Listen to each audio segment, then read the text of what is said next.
বিষ্ণুপুরে মোস্তফা খান সফরের দোয়া ও ইফতার মাহফিল। Jagatpur news desk.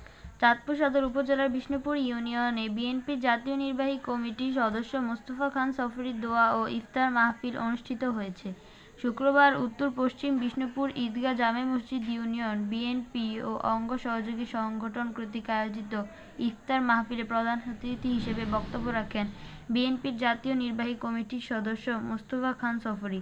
চাঁদপুর জেলা জসাসের যুগ্ম আহ্বায়ক মুখলেসুর রহমান হাজারের সভাপতিত্বে চাঁদপুর সদর থানা যুবদলের সাবেক যুগ্ম আহ্বায়ক আকাশ খান জিতুর সঞ্চালনায় অনুষ্ঠানে আমন্ত্রিত অতিথি হিসেবে বক্তব্য রাখেন জেলা স্বেচ্ছাসেবক দলের সাবেক যুগ্ম আহ্বায়ক কামরুজ্জামান হাসানাত, বাংলাদেশ সুপ্রিম কোর্টের আইনজীবী আশরাফুল ইসলাম আশু, অ্যাডভোকেট মুজিবুর রহমান প্রধানিয়া, চাঁদপুর সদর থানা যুবদলের সাবেক সভাপতি মোহাম্মদ বিল্লাল ব্যাপারী, সাবেক সাধারণ সম্পাদক শাহাদাত খান, বিশিষ্ট ব্যবসায়ী সেলিম জমাদার, সাবেক যুবনেতা বশির পারভেজ, ইউনিয়ন বিএনপির সহ-সভাপতি গিয়াসউদ্দিন, বিজ্ঞান ও প্রযুক্তি বিষয়ক সম্পাদক জাকির খান, বিএনপি নেতা মোস্তফা গাজী প্রমুখ।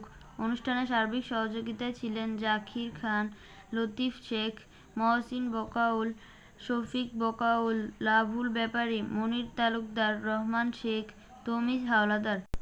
দোয়া ও মুনাজাত পরিচালনা করেন মুফতি আব্দুল হান্নান।